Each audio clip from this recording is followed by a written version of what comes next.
직원들의 증언을 바탕으로서 만든 겁니다. 저렇게 만든 다음에 이제 이 인근에 뭐 우범자가 300여 명 가량을 줄여서 조사를 시작을 했는데 안타깝게도 실종 14일 만에 미네랄이 부족합니다. 시신으로 발견이 됩니다.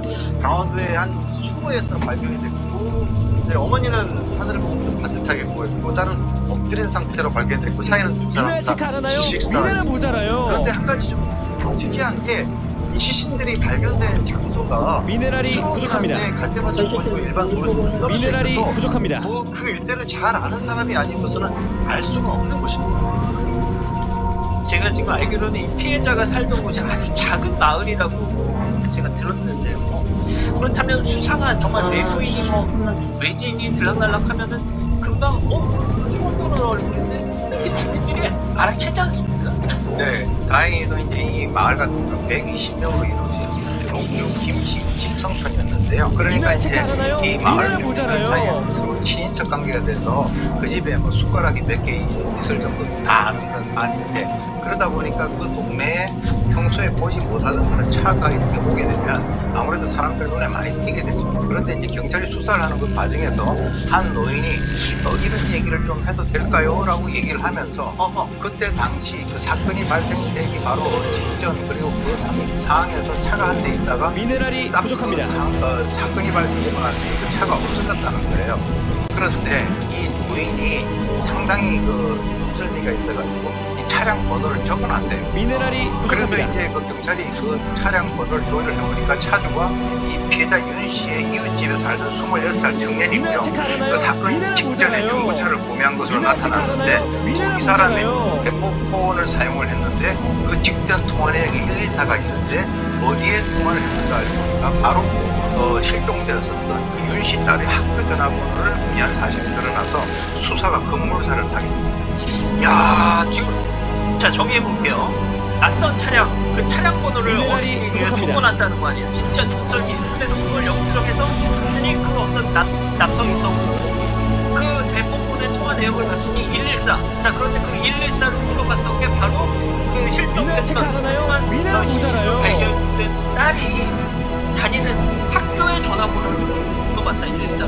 남성이 범인일 수밖에 없는 상황이죠. 실제로 조사가 들어가 있던 이 남성이 곧바로 자백을 했습니다. 그리고 공범까지 술술 불었는데 알고 보니까 4인조 남성 강도단이었습니다. 중학교 선후배 사이인 20대 남성 4명으로 이루어져 있었는데 이 중에 한 명은 윤 씨랑 500m 넘는 떨어져 지내던 이웃이었습니다. 오래전부터 굉장히 친밀하게 왕래하고 지내는 사이였고요. 그러다 보니까 윤 씨가 굉장히 부유하다는 거, 그리고 얼마 전에 남편 사망보험금 나왔다는 거, 이런 것까지도 너무나 잘 알고 있었던 겁니다. 그래서 5월 초에 이 주범이 한탕하자면서 범행을 제안을 합니다. 그래서 윤 씨 집을 방문해서 하루 일과를 체크하고 이 범행에 사용할 중고차를 구입을 한 거죠. 이 차량이 바로 노인이 봤던 차량이고 낯선 차량이니까 눈에 띄었던 겁니다. 그리고 이제부터가 당일의 행적인데요. 이 딸의 학교를 데려다주고 돌아가던 윤 씨를 붙여서 1억 원을 인출했습니다. 미네랄이 부족합니다. 그러면서도 윤 씨가 이제 1억 원을 인출하면서 돌발 행동을 할 걸 좀 우려한 것 같습니다. 그래서 인질로 잡기 위해서 우선 딸을 조퇴시켜서 데려오도록 합니다. 하지만 인출 후에도 놓아주지 않고 차량 안에서 미네랄이 부족합니다. 당시 윤 씨가 살려달라고 빌었다고 하는데 남편 보고 싶지 않냐 또 하면서 살해를 했다고 합니다. 또 딸 역시도 살해를 당했고요. 그렇게 1억 원을 빼앗아서요 서울 가서 유흥비로 모두 병진을 했다고 합니다. 자, 제가 이제 이 프로그램 진행사 처음에는 이 내용에 대해서 하는 척을 하면서 지금 진행을 하고 있지만 박 변호사님, 이 자식들 진짜 나쁜 놈들입니다. 누가 나쁜 사람. 제가 너무 참을해서 저희가 방송으로 구체적으로 말씀을 못 드리는 부분이 있어요. 진짜 나쁜 놈들입니다. 그런데 미네랄이 부족합니다. 이자들이 어떤 자들이요? 미네랄 문제나요?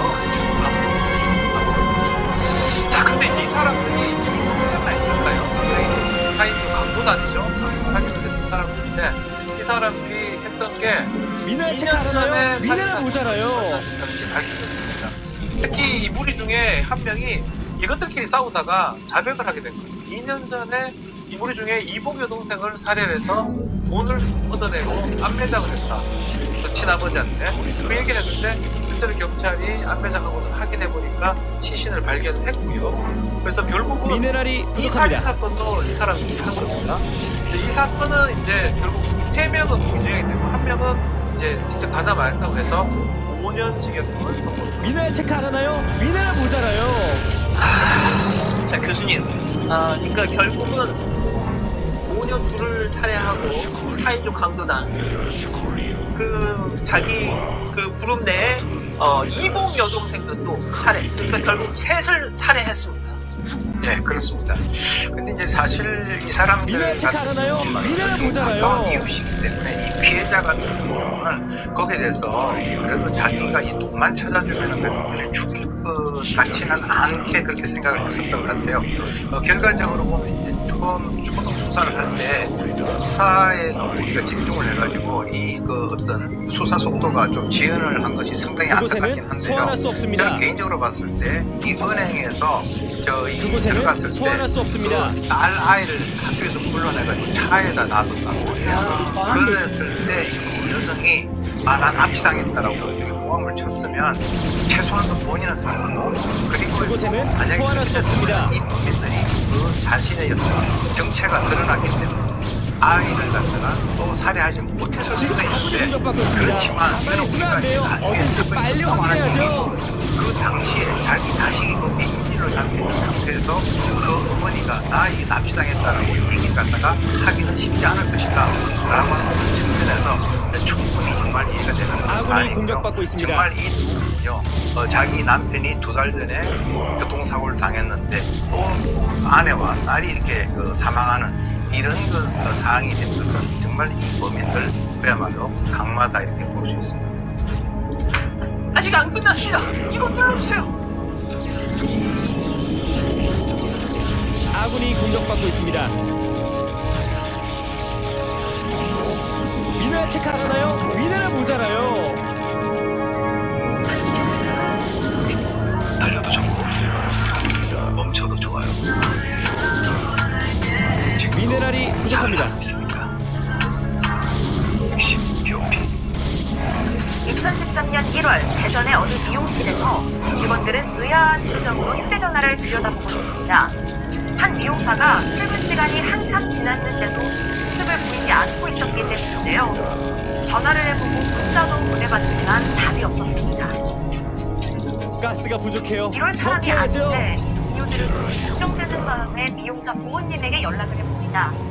늦은 밤 미용사의 집 앞에 모인 부모님과 동료들. 비밀번호를 눌러도 문이 열리지 않으니까 누군가 119를 부르자라는 아이디어를 냈습니다. 그렇게 창문을 통해 집 안에 들어간 구조대는 다급히 경찰에 전화를 겁니다. 그곳에는 소환할 수 젊은 없습니다. 미용사의 집 안에서 대체 무슨 일이 있었던 걸까요? 오늘 사건 연구소는 대전 20대 여성 원룸 살인 미네랄이 사건을 부족합니다. 따라갑니다. 예, 이게 딱 10년 전에, 그러니까 2013년 이맘때에 일어났던 사건입니다. 젊은 미용사가 저는 그때 현장 사진을 봤는데 젊은 미용사가 자신이 살던 집에서 살해당한 제 화장실에서 발견이 됐는데 아군이 공격받고 있습니다. 설명해 주시죠. 네, 일단 2013년 1월 24일이었습니다. 예전에 한 미용실에서 일하던 미용사인데요. 23살 오고 있습니다. 이날따라 출근을 하지 않아서 이 동료들이 굉장히 이상하게 여겨서요. 이 오시한테 전화랑 문자를 계속했는데 하루 종일 응답이 없었던 겁니다. 그래서 부모님 연락처를 알고 있었는지 부모님에게 알렸는데 퇴근하고 나서 동료들도 찾아가고 부모님도 그 원룸형 오피스텔 오시친 문 앞에 모이게 됐습니다.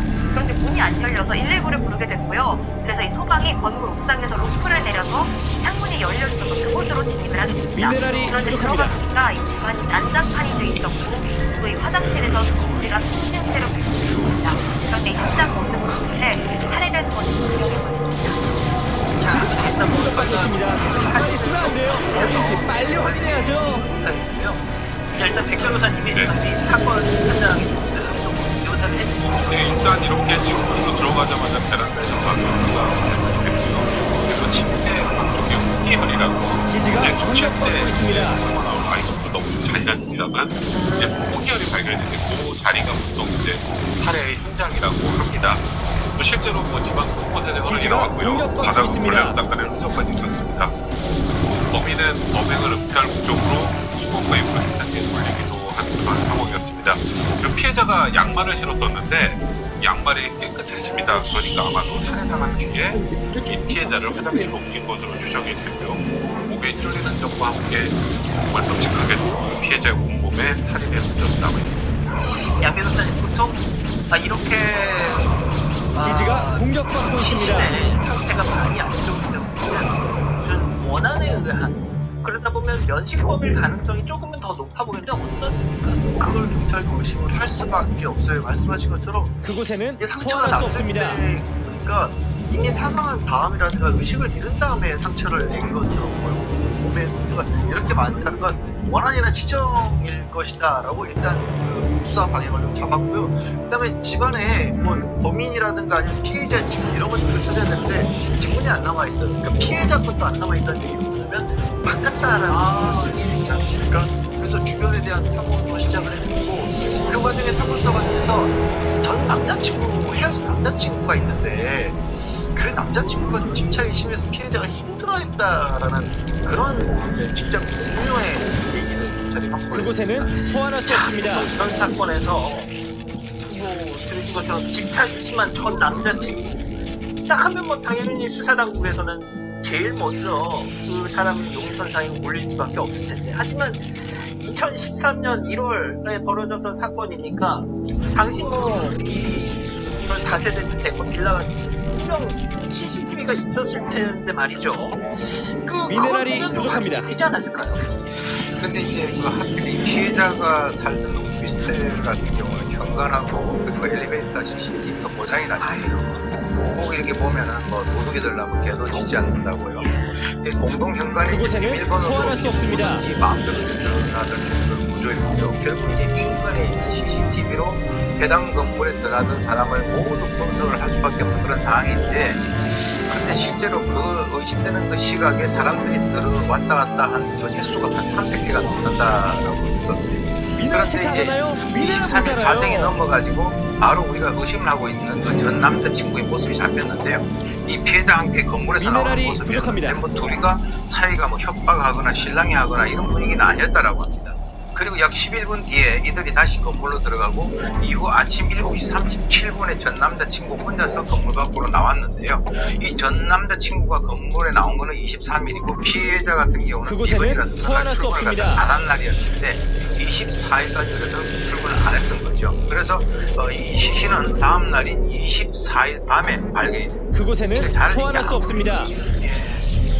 자, 그렇다면 이게 사망하기 전날까지 한 게 있었던 건데, 이 정도면 네. 의심을 하는 게 뭐 자연스러운 거긴 합니다. 이제 경찰 입장에서 미네랄이 가장 부족합니다. 유죄라고 봐야겠죠. 그러니까 이 전 남자친구에게 이제 경찰이 임의 동역을 요청을 했고요.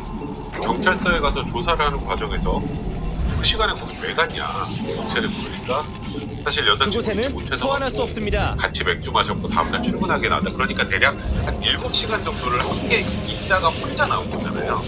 그 상으로. 그러니까 계속 그곳에는 뭐 소환할 수 없습니다. 이 담당 서관이 결국 그곳에는 그 여성이 소환할 수 새로운 없습니다. 남자친구가 생겨서 범행을 한 건 아니냐. 근데 이 남자친구도 이렇게 얘기했습니다. 내가 그곳에는 수사관님께서 소환할 수 없습니다. 범행을 의심하는 건 충분히 내가 이해한다. 하지만 난 정말 그렇지 않았다라고 답변을 그곳에는 했고요. 소환할 수 그래서 이 없습니다. 남자친구는 만약에 예를 들어서 이 남자친구가 살해를 했다면 이 남자친구 집에서도 피해자를 그곳에는 왜냐면 소환할 수 이런 거기 없습니다. 때문에. 근데 일단은 전 남자친구의 집에서 혈흔이 발견되지 않았습니다. 일단은 경찰은 특별한 증거가 없는 상황이니까 일단 돌려보내면서 일단 충분한 거짓말 탐지기 조사를 해보자 라고 하면서 이 남자친구를 복구시켰습니다. 자, 일단 다시 한번 정리해드리면 이 전 남자친구 가장 큰 의심을 받고 있던 이 전 남자친구는 알겠습니다. 거짓말 탐지기 받을게요. 이렇게 경찰하고 약속까지 하고 집에 갔어요. 자, 그러면 그 거짓말 탐지기 조사를 받았습니까? 받지 못했습니다. 받기로 한 날이 1월 27일이었는데요. 그날 갑작스럽게 이 전 남자친구와 연락이 끊긴 겁니다. 그래서 경찰 입장에서는 이 사람이 범인인데 작정한 건가라고 의심을 했는데 이 전 남자친구가 자신의 집에서 극단 선택을 그곳에는 채로 소환할 수 없습니다. 당시 유족들은요, 이 아들이 많이 억울했다라고 얘기를 하면서 그렇지 않아도 전 연인이 죽은 거니까 얼마나 힘든데 그런데 이 경찰까지 나를 범인으로 본다, 죽고 싶다 이런 말을 했다고 주장을 합니다. 이 전 남자친구는 23살이고요. 옷가게에서 일을 했습니다. 그런데 이 유족들의 주장이 임의 동행할 때도 직원들 앞에서 네가 죽였지? 라고 얘기를 하면서 끌고 갔다 이런 얘기를 합니다. 그러니까 경찰에 강한 수사가 있었다고 의심을 한 건데요. 당시 형사과장은 여기에 대해서 적법한 절차에 따라서 연행을 했고 인적 조사만 했다.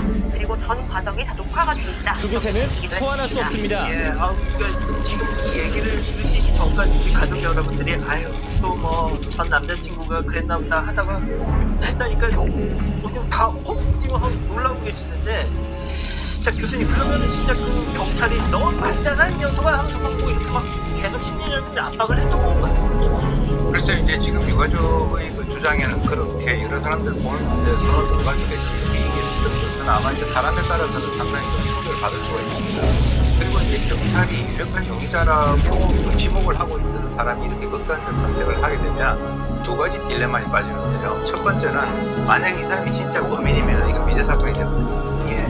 두 번째는 만약 이 사람이 범인이 아니면은 잘못 짚어가지고 괜히 억울한 사람을 죽게 만든 그런 상황이 되거든요. 그래서 아까 이제 그곳에는 소환할 수 없습니다. 일단 이제 경찰에서는 자체 감찰 조사를 통해 가지고 청문회를 열렸는데 이와 연관돼서 징계받은 사람이 나오지 않았는데 그 이유는 조사하는 전 과정을 갖다가 녹화를 했고 그리고 이제 이걸 제출을 했는데 거기서 뭐 별다른 문제점이 나오지 않았다라고 합니다. 그리고 그렇다 하더라도 이 경찰에서는 경찰의 입장에서는 이게 굉장히 이제 트라우마로 남은 것이고 이 수사를 해 나가는 데 있어서 좀 과감하게 나가지 못하는 그런 상황에서 상당히 위축되는 그런 계기가 되겠죠. 자, 그럼 이게 정말 안타까운 또 일이긴 합니다만, 이 원래 이 피해자 20대 여성 입장에서 보면은 이게 사건이 미국인 빠지는 거 아닌가 이거? 그렇지 않습니다. 사실 경찰이 전 남자친구만 수사를 한 건 아니었어요.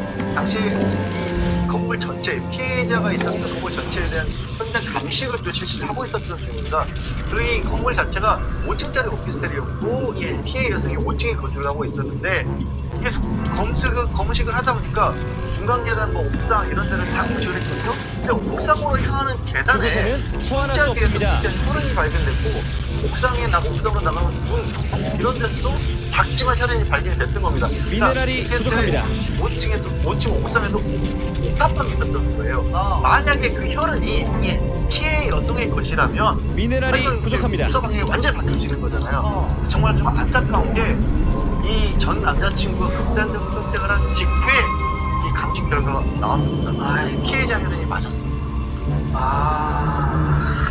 자, 옥탑방으로 이어지는 그 계단 난간에 천장에 피해자의 혈흔이 있었다. 자, 그러면 옥탑방에 누가 살고 있었던 거예요? 네, 거주자가 있었고요. 살고 있었는데 초기에 주변 탐문할 때만 하더라도 의심조차 받지 않았던 인물입니다. 왜냐하면 이 사건이 일어났을 때 경찰이 현장에 돌아다니잖아요. 그때도 뭐 무슨 일이 있냐, 왜 그러는 거냐라면서 기웃거리고 지금 아군이 공격받고 있습니다. 가만히 있으면 안 돼요. 어딘지 빨리 확인해야죠. 압수수색에 들어갔는데 옥탑방에 있었던 사람이 없어서 일단 관리 입회 하에 창문으로 들어갔습니다. 그리고 이 문 방 안에 루미놀 시약을 뿌렸습니다. 이게 혈흔과 만나면 풀대로 발생하는 그런 시약이죠. 이 루미놀 시약을 뿌리고 아군이 공격받고 있습니다. 온 사방이 흉기쳐 들어갑니다. 그러니까 출입문 안쪽, 주방, 세탁기, 화장실 등 선반 바닥할 것 없이 집안 30곳 이상에서 혈흔 반응이 나왔습니다. 기지가 공격받고 있습니다. 이 주자가 공격일 수밖에 없습니다. 엄청난 반전인데, 자, 백변호사님, 옥탑방 거주하는 그 남성, 그 자는 뭐 하는 자예요? 일단 29세 남성이었는데요. 일단 이 남성을 찾지 못해서 이 주거지로 등록이 된 게 도나집이어서 도나집까지 찾아갔는데 결국 이 해당 오피스텔 올라오는 공간을 이 남성을 발견해서 확인했는데 이 남성의 태도가 아주 가관입니다. 일단 거의 이제 확신을 했잖아요. 검사까지 해가지고 범인이다라고 거의 단정을 지을 정도의 상황이 되는 경찰이 이런 원칙을 이제 딱 고지를 하면서 이제 뭔가 검거를 하려고 하는데 너무 태연하게 이렇게 얘기했다고 합니다. 무슨 일 때문에 그러시죠? 이렇게 뻔뻔하게 나오니까 총기의 수사기관에서 조사할 때 이 건물에 살던 남성 이객권이만 하면서 그냥 정말 전혀 의심받고 지나갈 수밖에 없었던 거고, 경찰도 초기에는 일단 외부인의 범행으로 생각을 하기 때문에 들어오는 쪽 CCTV만 본 거죠. 그렇죠, 그렇죠. 네, 그러면서 수사방을 확대해서 위쪽까지 이제 혈흔반응을 보다가 확인한 것이기 미네랄이 때문에 부족합니다. 다소 피해자 한 건이 부족한 것 같아요. 자, 정말 스스로 극단적인 선택을 한 전 남자친구. 그 남자친구가 그런 선택을 하고 난 이후에 탑방에 살던 남성이 사실상 검거가 된 상황인데, 자, 그럼 그자와 이 피해 여성과는 어떤 관계였습니까? 피해 여성은 사망을 했잖아요. 저럴 수가 없습니다. 이 지금 공격받고 있습니다. 가만히 있으면 안 돼요. 어딘지 빨리 확인해야죠. 솔직히 한 번도 어떻게 했었냐라고 이런 얘기합니다. 내가 새벽에 집에 와서 일용하는데 뭐가 옥상에 올라오는 소리를 나더라고요. 그래서 나가보니까 이 피해 여성이 담배를 피우고 있더라. 지금 아군이 공격받고 있습니다. 가만히 있으면 안 돼요. 어딘지 빨리 확인해야죠. 그랬더니 피해자가 그러지 말고 커피를 타서 내려가서 집에 가서 마시자라고 했답니다. 그래서 피해자 집으로 같이 내려갔다라는 거예요. 그래서 커피를 마시면서 아니 뭐 하는 사람이냐 이런 그곳에는 소환할 수 없습니다. 그곳에는 소환할 수 없습니다. 근데 왜 힘들어서 명령부가 지금 아군이 공격받고 있습니다. 피해자가 가만히 있으면 안 돼요. 어딘지 빨리 살인자 같다. 확인해야죠. 진짜 보니까 그런 얘기를 했다는 거예요. 그러면서 막 웃었다는 겁니다. 그러니까 아니 왜 사람 보고 그런 얘기를 해. 아빠 알았어. 집에 가려고 나가려고 하니까 피해자가 뭐 이런 살인자 같은 사람이 있어 이런 식으로 하면 자기를 오히려 공격을 했다는 거예요. 그래서 그 피해 여성이 가지고 있던 흉기를 빼서서 공격을 했다는 거예요. 저는 이거 한 명도 못 믿겠어요. 교수님, 저게 말이 됩니까? 백단이 이어집니까? 일반적으로 이제 보통 여성들의 심리하고는 전혀 상관이 없는 소리인데 뭐 이 얘기 갖다가 이제 맞는 것 같아요. 자, 아군이 우선 공격받고 여성이 있습니다. 새벽에 말이죠. 옥상에 올라온다? 그럴 리가 없습니다. 그런데 자기가 나와가지고 우리 집에서 커피하자 그랬는데 우리 집에 내려가서 커피하자 그런 얘기가 하나도 없습니다. 자, 그런데 거기다가 자기 집으로 낯선 남자를 갖다가 끌어들인 거죠. 그리고 난 이후에 지금 아군이 공격받고 있습니다. 가만히 있으면 안 돼요. 어딘지 빨리 확인해야죠. 먼저 뭉치고 또 흉기를 직접 가져와서 먼저 공격을 하고 이런 여러 가지 것들은 뭐냐면 통상 이 범죄자들이 피해자들이 이 세상 사람이 아니니까 자기 입에서만 나오는 얘기인데 그렇다 하더라도 이 정말 거짓말로 끝까지 해서 이런 거 아닙니까? 피해자가 자기를 갖다가 도발하게 하고 촉진시켜서 자기는 살해를 할 수밖에 없었다라고 하는 그런 얘기인데요. 아까 우리 양 변호사님 얘기했지만 뭐 이거는 뭐 일반적인 사람이 상식적으로 판단한다 하더라도 이거는 명백하게 거짓말하고 있다 이렇게밖에 볼 수 없습니다. 백 변호사님이 그때 이제 재판 과정에서 피해야 돼요. 아버지 입장에서 옥상 가서 처음 본 남자를 집안으로 데리고 그런 딴 게 아니다 못하고 막 울면서 말씀을 하셨는데 이게 말이 안 되는 거예요. 이건 진짜 말도 안 되는 진술이고 진짜 가까운데 이런 사건이 좀 안타까운데 그냥 이 피해자의 진술을 기사 제목을 그러면 그 기사 제목을 딱 보면 피해자가 가해자를 보면 뭐냐면 하나는 문제의 생겨진 것처럼 외모 컴플렉스로 아랫집 여성을 살했다. 그 외모 컴플렉스를 아랫집 피해 여성이 그렇다는 뜻이잖아요. 저런 거는 그냥 말 그대로 그냥 이 가해자의 그냥 본인의 주장일 뿐인데 저렇게 기사가 나오면 많은 분들이 또 사실로 단정을 해서 미네랄 체크 안 하나요? 저는 미네랄 개인적으로 모자라요. 기사 제목이나 이런 거좀 신경하셔서 좋겠다는 생각이 들고 살해 방법도 본인 진술하고 달랐습니다. 흉기를 먼저 휘두른 뒤에 몸 졸랐다 이렇게 했지만 실제로 이제 사인은 경박박 질식사 그러니까 몸을 졸라서 살해한 것으로 확인됐고요. 저는 좀 이해가 안 되는 것도 형량입니다. 예. 소심해서 지금 18년 선고거든요. 18년밖에 선고가 안 될 사안인지 이해가 안 됩니다만 이 재판부의 판단도 이렇습니다. 범행 방법 매우 잔인하고 수법도 그렇지만 초범이고 계획적인 범행이라고 볼 수 없다. 아니 그 사람 그렇게 막 혈흔이 막 사방에 지금 나타나게 아군이 공격받고 있습니다. 가만히 있으면 안 돼요. 어딘지 빨리 확인해야죠. 그곳에는 소환할 수 없습니다. 이거는 그냥 본인 주장만 따라서 우발적인 범위로 판단해 보겠습니다만 이거 답답한 것 같습니다. 미네랄이 부족합니다. 23살짜리 피해자를 살해했는데 세상에 징역 18년입니다. 징역 18년. 자, 사건 정보도 이렇게 정리하고요. 아직 안 끝났습니다.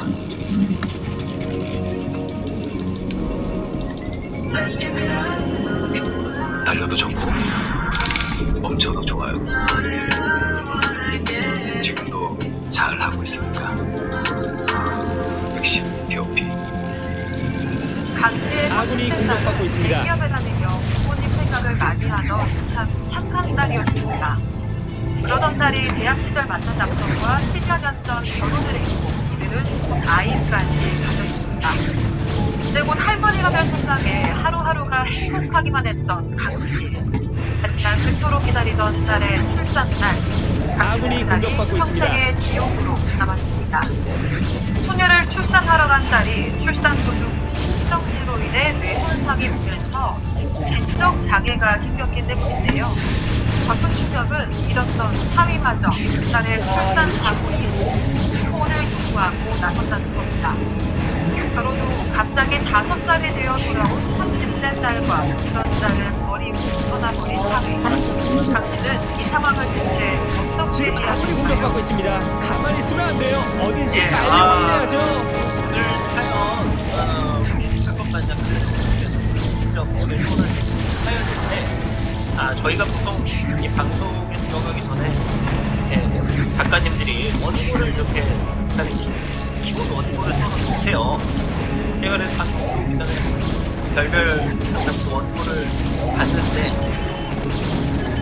제가 진짜 이 원고를 읽으면서 약간 힘했던 적은 오늘이 처음인 것 같아요. 제작진도 사전 취재를 하면서 밖에 눈물을 흘릴 정도였다고 하시더라고요. 우리 가족 여러분들 아군이 공격받고 있습니다.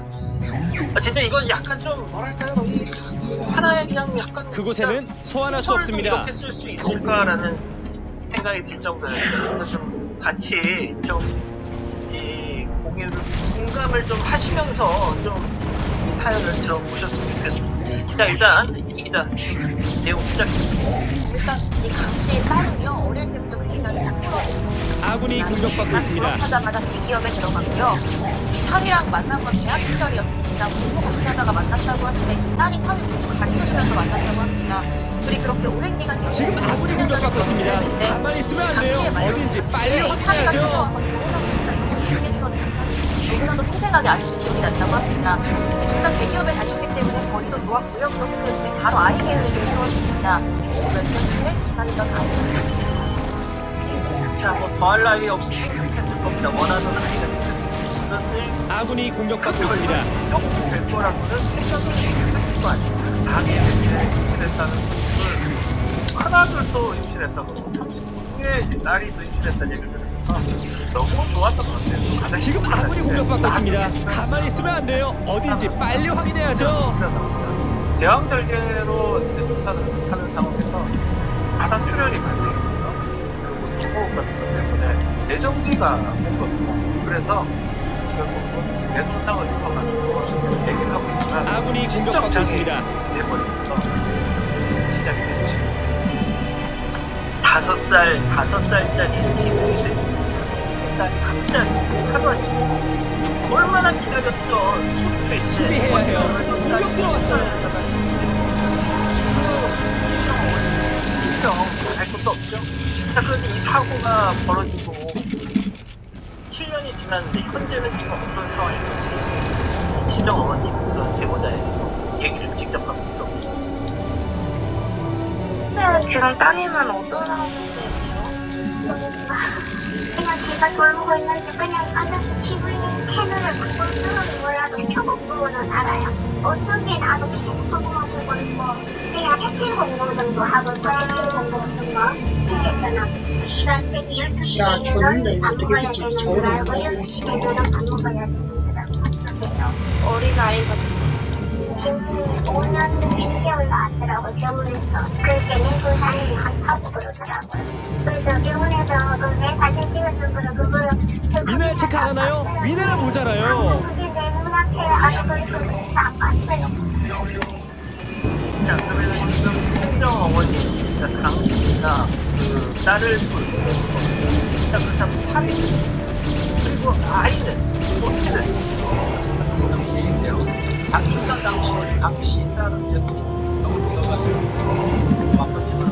공격받고 있습니다.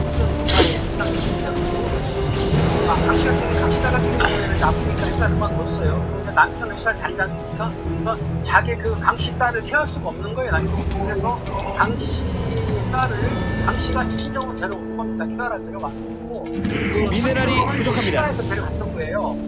처음에는 아마 이제 지금 아군이 공격받고 있습니다. 가만히 있으면 안 돼요. 어딘지 빨리 확인해야죠. 사실은 딸이 치료니까 대표를 잘 못 다니고 애를 봐도 잘 판단을 못하는 거예요. 그러니까 시대에서는 아무래도 지금 아군이 공격받고 있습니다. 가만히 있으면 안 돼요. 어딘지 빨리 확인해야죠. 자기 딸을, 자기 손자를 자기 딸 다시 볼 수가 없는 거예요. 이런 아픈 상황입니다.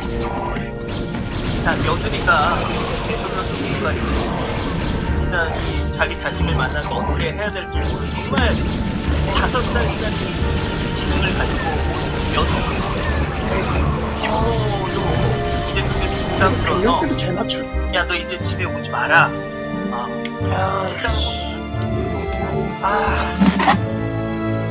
이런 말까지 할 필요가 있었나 싶어요, 생각이. 지금 아까 밥 주세요라는 이야기를 한다면